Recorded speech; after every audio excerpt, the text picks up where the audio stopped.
মহারাজের আশ্রমে দিনে দিনে সেই পুত্র বেড়ে উঠতে থাকে। বয়স বাড়ার সঙ্গে সঙ্গে শকুন্তলার ছেলে হয়ে উঠল ভারী ধূর্ত।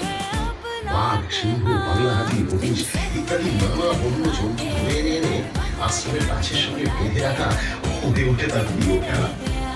আশ্রমবাসীরা ছেলের এহেন খেলা দেখে তার নাম দেয় সর্বদম।